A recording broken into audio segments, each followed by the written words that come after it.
Label بہت اچھا ہے, یہ تمام فقہا کا اتفاق ہے, اور یہ قرآن و حدیث کی واضح نصوص ہیں اس پہ. پیغمبروں کی تاریخ اٹھا کے دیکھیں, بیٹا نہیں کرو, پیغمبروں کی تاریخ آپ دیکھیں.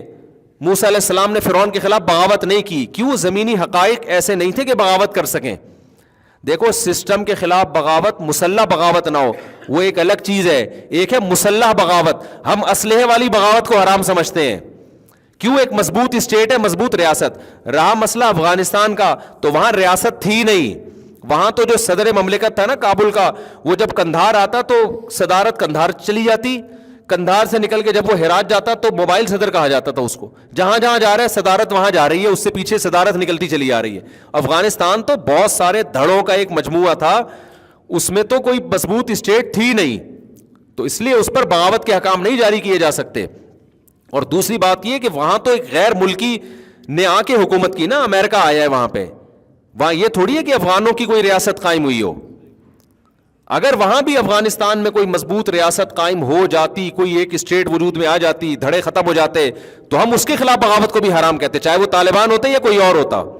وہاں تو تھی نہیں, بنی نہیں ہے. جب سے رشیا آیا ہے نا, اس نے وہاں کی حکومت کو ختم کیا, تو اس کے بعد سے افغانستان میں کوئی مضبوط ریاست, شمالی اتحاد الگ نہج پہ چل رہا ہے, اور جنوبی افغانستان کا ایک الگ ہے. گاؤں دیہاتوں میں الگ ہی, گاؤں دیہاتوں میں تو شروع سے ہی طالبان کی حکومت تھی. گاؤں دیہاتوں میں جتنے پہاڑ ہیں نا وہ سارے ویسے ہی طالبان کے قبضے میں تھے, تو وہاں تو تھی نہیں. تو جہاں مضبوط اسٹیٹ ہے وہاں اگر آپ اسٹیٹ کے خلاف جاؤ گے, اسٹیٹ کیما بنا کے کھا جائے گی, رزلٹ اسلام آنے کے بجائے اسلام مزید زمین میں دھس جائے گا. اب ایک اہم بات ہے جو میں بتانا چاہتا ہوں, لوگ کہتے ہیں اس کا مطلب تو یہ ہوا کہ بس تزکیہ نفس میں لگے رہو, نظام کو بدلنے کی کوشش نہ کرو. یہ ہم نہیں کہتے. تزکیہ نفس بھی ضروری ہے, نظام کو بدلنے کی کوشش بھی ضروری ہے, مگر وہ طریقہ جو سوٹیبل ہو, اس میں بدلنے کا چانس بھی ہو. وہ طریقہ کہ رہا سہا بھی ختم ہو جائے وہ ٹھیک نہیں ہے. تو وہ طریقہ کیا ہے کہ جس سے سسٹم بھی بدلے اور یہ بھی نہ ہو جو خون خرابہ اور ریاست مزید کمزور, یہ بھی نہ ہو. وہ طریقہ ایک نہیں ہے, وہ 20 طریقے ہیں, اور جس کو جو طریقہ سمجھ میں آ رہا ہے وہ طریقہ اختیار کر رہا ہے.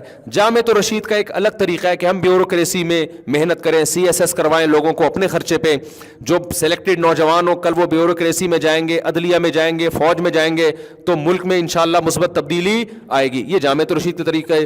JUI کا اپنا ایک طریقہ ہے کہ ہم سیاست کے زور سے لے کر آئیں گے. جماعت اسلامی کے پاس اپنا ایک پیکیج ہے. تنظیم اسلامی جو ڈاکٹر اسرار احمد کی ہے ان کے پاس اپنا ایک پیکیج ہے. تو ایسے 20 پیکیج ہو سکتے ہیں, جس کو جو پیکیج زیادہ سوٹیبل لگے. تبلیغ جماعت والوں کا اپنا ایک طریقہ کار ہے کہ یار عوام کو اتنا دین پہ لے آؤ کہ جب میجورٹی عوام دین پر آئے گی تو اوپر بھی کیا خیر کے فیصلے ہوں گے.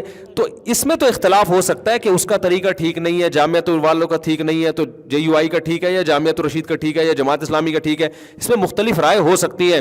اس پر سب کا اتفاق ہے کہ نظام کو بدلنے کی کوشش ہر ایک پر فرض ہے. یہ کوشش پر ہم ہے, لیکن اس کے لیے کوئی بھی سوٹیبل طریقہ آپ اختیار کر سکتے ہیں.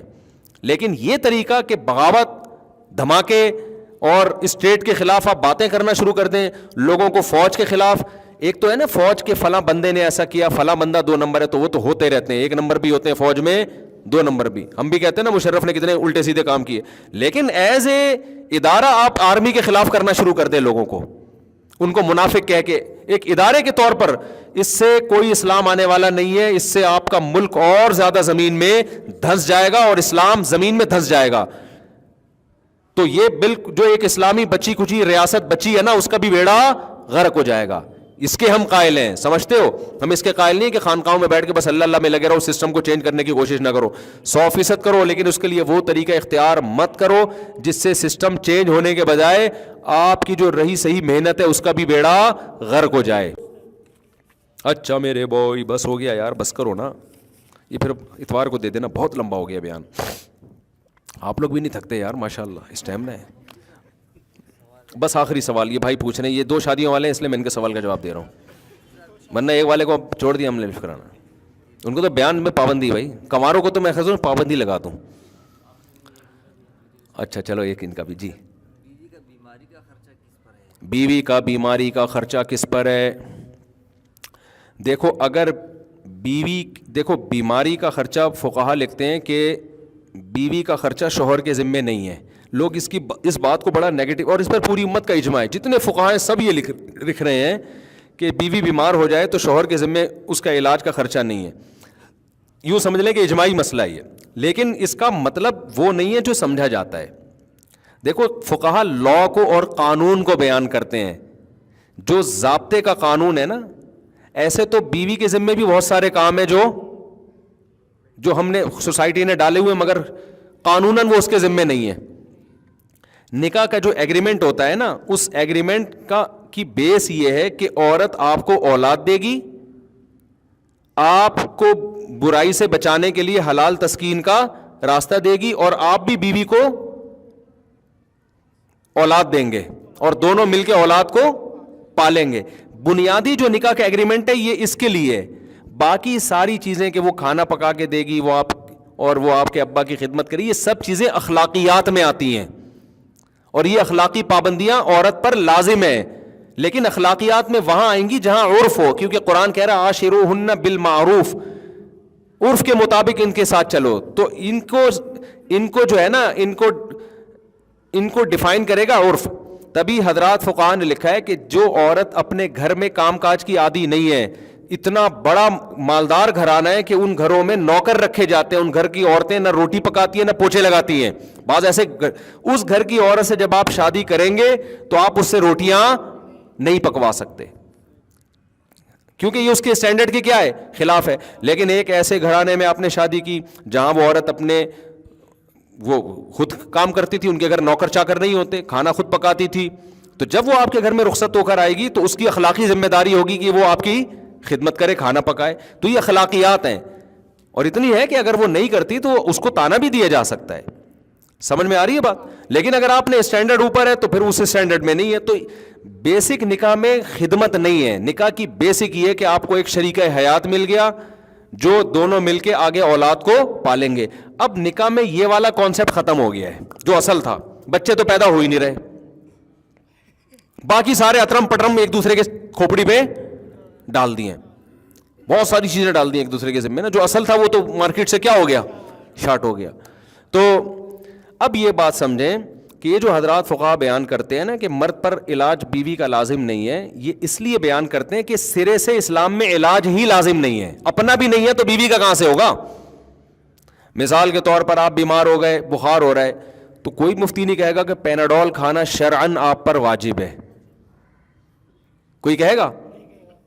واجب نہیں ہے. ہاں احتیاط واجب ہے. بخار ہو گیا, آپ ٹھنڈ میں بنیان پہن کے بیٹھ گئے, مر جاؤ گے, خودکشی کا گناہ ہوگا. تو پرہیز واجب ہے, علاج سنت ہے, واجب نہیں ہے. آئی بات سمجھ میں؟ لیکن کیا یہ مسئلہ سن کے کوئی آدمی فنٹر بن سکتا ہے کہ بخار ہو رہا ہے تو چونکہ مجھ پر 2 گولی پیناڈول کھانا واجب نہیں ہے لہذا میں تھر تھر کانپتا رہوں گا اور کمبل لے کے اپنا بخار کم کرنے کی کوشش کروں گا, جیسے پرانے زمانے میں لوگ کیا کہ پرانے زمانے میں ہوتا 6 کمبلوں میں لپیٹ دو, پسینہ نکلے گا تو بخار کیا ہو جائے گا, ختم. فوراً کہے گا ابے 2 گولی میں کتنا خرچہ جا رہا ہے, کھا یار.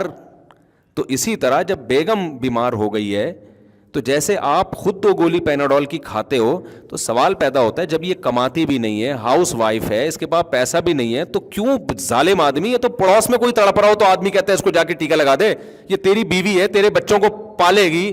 تو اتنا تو اخلاقیات کا تقاضا ہے نا کہ علاج کون کرائے, نہ تو اس کو جاب کرنے دے رہا ہے تو اور نہ خود علاج کر رہا ہے. تو یہ انتہائی درجے کی غیر اخلاقی حرکت ہے. فقہاء نے لا اور قانون بیان کیا ہے, لیکن یہ نہیں وہ جو بیان کر رہے ہیں وہ بھی اپنی بیویوں کا علاج خود ہی کیا کرتے تھے. تو یہ اخلاقیات کا تقاضا ہے. اس کی اور آسان مثال دوں, جب آپ بس میں یہاں سے لانڈھی جا رہے ہو, سیٹ کے پیسے آپ نے دیے, W11 میں آپ بیٹھ گئے, کوئی بوڑھا آدمی آیا تو آپ اس کے لیے جگہ چھوڑتے ہو کہ نہیں چھوڑتے؟ آپ کہہ رہے چونکہ سیٹ کے پیسے میں نے دیے ہیں, لانڈھی تک کا سفر ہے, آدھے گھنٹے کا سفر ہے, میں بیٹھ کے سفر کروں گا, یہ بوڑھا کانپتا رہی ہوں. تو لا تو یہی کہہ رہے کہ سیٹ آپ کی ہے, تبھی وہ بوڑھا آپ کے خلاف کورٹ میں کیس نہیں کر سکتا. کورٹ میں جائے گا کہ اس نے مجھے جگہ نہیں دی, کورٹ کوئی سزا نہیں دے گی. جج ہو سکتا ہے ڈانٹ لگا دے کہ تو شرم نہیں, اپنے باپ کی عمر کا آدمی تھا, اس کو تو نے عزت نہیں دی. یہ تو کرے گا, کیس نہیں ہوگا. تو یہاں بھی یہی ہے کہ آپ نے بیوی کا علاج نہیں کیا تو بیوی کورٹ میں جا کے کیس نہیں کر سکتی کہ مجھے علاج کے پیسے نہیں دے رہا. قانون نہیں. اخلاقیات کا تقاضا یہ ہے کہ جیسے وہ بوڑھے کو آپ سیٹ دیتے ہیں کہ بھائی لانڈھی اترنا ہے نا تو میں تو کھڑے ہو کے جا سکتا ہوں, یہ بیچارہ کہاں جائے گا یار, تو نہیں دیں گے تو تانے بھی سننے کو ملیں گے, صلواتیں بھی سننے کو ملیں گی. اب آپ کو صلواتیں سن رہی ہیں, آپ پاکستان کا لا سننے کو مل رہی ہیں, آپ لا وکیل کی کتاب لے کے بیٹھے ہوئے ہو, لا میں کہیں نہیں لکھا کہ جی بوڑھے آدمی کو سیٹ دیں آپ. تو یہاں بھی ایسا ہی ہے کہ لا یہ نہیں ہے کہ آپ شریعت کا لا کہ آپ بیوی کا لازمی علاج بھی کرائیں, لیکن یہ اخلاقیات میں داخل ہے. اور جو لوگ کہتے ہیں نا کہ ہم پر بیوی کا علاج واجب نہیں ہے, تو اپنے دامادوں کو پرچی میں لکھ کے دے دیا کرو کہ میری بیٹی جب بیمار ہوگی تو آپ پر اس کا علاج لازم. کیا خیال ہے؟ تو ایسا تو علاج اس لیے کہ اپنا بھی علاج شریعت میں لازم نہیں ہے. تبھی علماء لکھتے ہیں کہ اگر آپ بیمار ہوئے, آپ نے پرہیز نہیں کیا, مر گئے تو خودکشی کا گناہ ہوگا, لیکن پرہیز کیا, علاج نہیں کیا, مر گئے تو خودکشی کا گناہ نہیں ہوگا, بلکہ اس کی نسبت اللہ کی طرف کی جائے گی کہ بھائی بس نہیں ہے. اب ایک آدمی کو بخار ہو رہا ہے, نہیں کھا رہا پیناڈول, فنٹر بنا ہوا. بہت سے ایسے علماء آج بھی ہیں, بڑے بڑے بزرگوں کے واقعات ہیں, انتہائی بیمار ہوتے تھے, ڈاکٹر کو قریب نہیں پٹکنے دیتے تھے وہ, اور ٹھیک ہو جاتے تھے وہ, اور لمبی عمریں پائی ہیں انہوں نے. کئی واقعات ہیں. ابھی میں گیا, ایک 95 سال کے بوڑھے ملے, ہمارے حضرت 78 سال, ڈاکٹر کو نہیں قریب آنے دیا کبھی حضرت نے, تو 80 کے قریب تو پہنچ گئے تھے وہ بھی.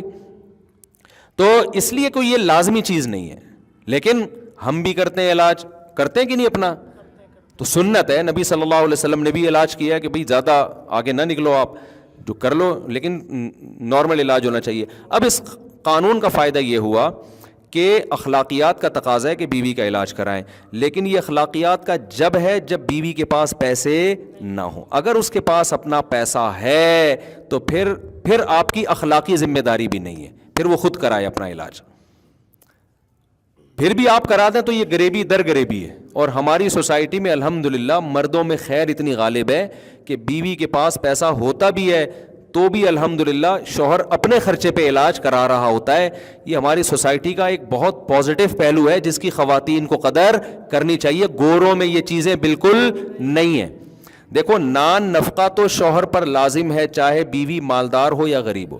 ایک عورت کی تنخواہ 10 لاکھ روپے ہے, پھر بھی روٹی پانی گیس بجلی کا بل کون دے گا؟ شوہر. لیکن کیونکہ وہ تو اس کے ذمہ ویسے ہی لازم ہے نا, اس کا عورت کے مالدار یا غریب ہونے سے کوئی تعلق نہیں ہے. لیکن علاج چونکہ لازم نہیں ہے. اب اس قانون کا یہاں نتیجہ نکلے گا کہ اخلاقی پابندی ہے. تو اخلاقی میں یہ ہے کہ بھائی جو بیمار ہے سب سے پہلے اپنے پیسوں سے اپنے اوپر خرچ کرے گا وہ. تو اس لیے خواتین کے پاس اگر باپ کی پراپرٹی ہے, بیمار ہو جاتی ہیں, تو پھر یہاں وہ جیسے زکوٰۃ اپنے پیسوں سے نکالیں گی اپنے سونے کی, وہ شوہر پہ لازم نہیں ہے, لیکن شوہر پھر بھی الحمدللہ دل بڑا کر کے دے دیتا ہے. قربانی عورت اپنے پیسوں سے کرے گی, لیکن ہماری سوسائٹی میں اللہ کا شکر ہے مرد دل بڑا کر کے بیوی کی طرف سے بھی ایک حصہ ڈال دیتے ہیں. تو ایسے ہی بیوی جب بیمار ہوتی ہے, ہمارے گھر میں بھی ایسے ہی, ہمارے گھر میں کبھی کوئی بیماری ہو تو ہم تو نہیں جا کے پوچھتے کہ اس پیناڈول کے پیسے آپ کی جیب میں ہیں یا نہیں ہے. جتنا بھی خرچہ آ رہا ہوتا ہے مکھنچو بن کے مرد ہی اٹھا رہا ہوتا ہے. میں نے غلطی سے اپنی طرف اشارہ کر دیا, یعنی مرد ہی اٹھا رہا ہوتا ہے. تو یہ اخلاقیات ہیں کہ جو چیز واجب نہیں ہے وہ بھی, اور پھر اس کے پاس پیسہ ہے پھر بھی مرد کر رہا ہوتا ہے. تو اچھی بات ہے, کر لینا چاہیے. مرد تو کھلا خرچ کرنے والا اچھا لگتا ہے. سمجھتے ہیں؟ جی جی جی جی. ایک بندہ ایسا کر رہا ہے کہ بھائی یہ پیسے لے آپ کے پاس بچ جائے یا لگ جائے, یعنی کہ بیماری کے لیے وہ دیتا ہے, تو صحیح ہے؟ صحیح ہے. آگے آپ پوچھیں, کیا پوچھ رہے تھے؟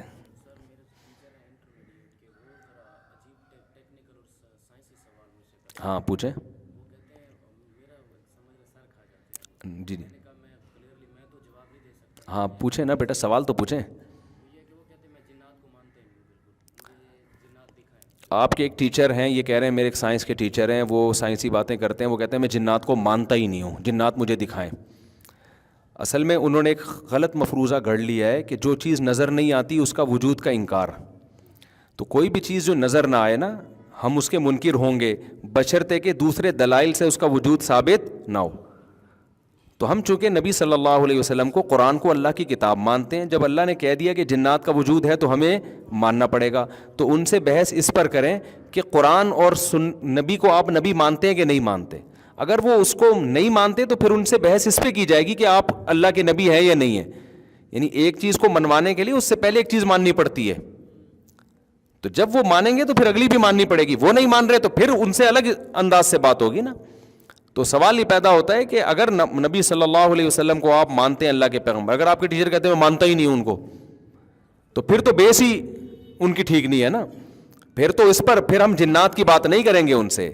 وہ جنات تو بہت بات کی چیز ہے. پھر تو ہم پہلے اس پر آئیں گے کہ نبی صلی اللہ علیہ وسلم اللہ کے پیغمبر ہیں. پہلے دلائل سے یہ ثابت ہوگا, اور یہ سائنس سے ثابت نہیں ہوتا. ہر چیز سائنس سے ثابت نہیں ہوتی. سائنس کے علاوہ بہت, دیکھو کورٹ میں جب کیس چلتا ہے نا کہ اس نے چوری کی ہے, 2 گواہوں پر فیصلہ کر دیا جاتا ہے. سائنس دان تو نہیں, سائنس کی لیب میں لے جائیں تو کوئی نہیں ٹریس کر سکتا جب تک ویڈیو نہ ہو. لیکن ان 2 آدمیوں کی بات کا اعتماد کیا جا رہا ہوتا ہے کہ یار جب کہہ رہے ہیں تو یہ سچے ہیں تو جھوٹ نہیں بولیں گے. سائنسدان کیا کہے گا؟ سائنسدان کہے گا یہ چیز میری دسترس سے باہر ہے, نہ میں اس پہ سائنس کی روح سے ہاں کہہ سکتا ہوں نہ کہہ سکتا ہوں. اب اگر بیان دینے والا سچا ہے تو مان لو, سچا نہیں ہے تو ریجیکٹ کر دو. تو جنات سائنس کی پہنچ سے بالاتر چیز ہے. سائنس نہ یہ کہہ سکتی ہے کہ جنات ہیں, نہ یہ کہہ سکتی ہے کہ نہیں ہے, کیونکہ سائنس نام ہے حصی چیزوں کا, جو مادی چیزوں کا. جنات مادی چیز ہے ہی نہیں, تو سائنس اس بارے میں خاموش ہے. لہذا دوسرے دلائل سے ثابت ہو جائے کہ ہے تو مان لو, نہیں ہوتا تو نہیں مانو. تو ہر چیز کو سائنس ٹریس نہیں کر سکتی ہے, سمجھ رہے ہو. اور باقی اگر کسی دن آپ کے استاذ پہ جن چڑھ گیا تو ان کا باپ بھی مانے گا. جو نہیں مانتے نا ان کو چڑھا نہیں ہوتا, ان کے اوپر یہ دیکھا نہیں ہوتا. باقی اتنا نہیں ہے جنات جتنا عاملوں نے بنا دیا ہے, وہ تو مبالغہ کرتے ہیں, وہ تو ہر ایک پہ جن چڑھایا ہوا انہوں نے, لیکن فی نفسی ہی وجود ہے. تو نہیں تو وہ ان کا لطیفہ سنا دیں. ایک آدمی, ایک گھر خالی تھا بہت عرصے سے, تو مشہور تھا یہاں جنات ہیں, وہ وہی آپ کے ٹیچر کی طرح, بس میں نہیں مانتا جنات کو. تو وہ گیا, نوک کیا دروازہ اور کہا کوئی جن ون نہیں ہے نا, ایسی بکواس ہے. اندر سے ایک صاحب ہے, بھائی جان یہاں میں نے سنا جنات ہیں. کہہ رہے میں تو 500 سال سے رہ رہا ہوں, مجھے تو اب تک کوئی نہیں ملا. تو یہ بے ہوش, 500 سال سے تو کوئی جن نہیں رہ سکتا ہے بھائی, کیا خیال ہے. تو میں نے ایک امریکہ میں ہمارے ایک ریلیٹیو رہتے ہیں, بہت عرصہ ان کا امریکہ میں گزرا, پڑھے لکھے لوگوں سے بھی رہا. میں نے کہا یار امریکہ کے سائنسدان جنات کو مانتے ہیں؟ انہوں نے کہا لیب کے اندر نہیں مانتے, لیب کے باہر مانتے ہیں. بہت سے لوگ ان میں لیب کے باہر مانتے ہیں کہ یار اتنے واقعات ہیں, اتنے مشاہدات ہیں. لیکن ہمیں ان واقعات مشاہدات کی ضرورت نہیں, ہمارے پاس تو قرآن ہے. قرآن نے تو پوری سورہ جن نازل کی ہے. تو فرشتوں کا بھی وجود ہے, جنات کا بھی وجود ہے. یہ سائنسدان کا اس میں ٹانگ اڑانا ہی غلط ہے. یہ ایسا ہی ہے جیسے کوئی میکینک کڈنی کے اسپیشلسٹ کی فیلڈ میں ٹانگ اڑائے, اور یا کوئی جو انجینئر ہے وہ ٹانگ اڑائے میڈیکل سائنس میں. تو میڈیکل سائنس کہے گی کہ تو بھائی اپنے دائرہ کار میں رہنا, تجھے اس کا کیا پتا. تو فرشتوں کا وجود, جنات کا وجود, جنت جہنم, یہ سائنس کی پہنچ سے بالاتر چیزیں ہیں. تو سائنس کو اس میں ٹانگ اڑانے کی ضرورت ہی نہیں ہے, سمجھتے ہو. آگے چلو بھائی, بس ہو گیا, کافی ہو گیا. السلام علیکم.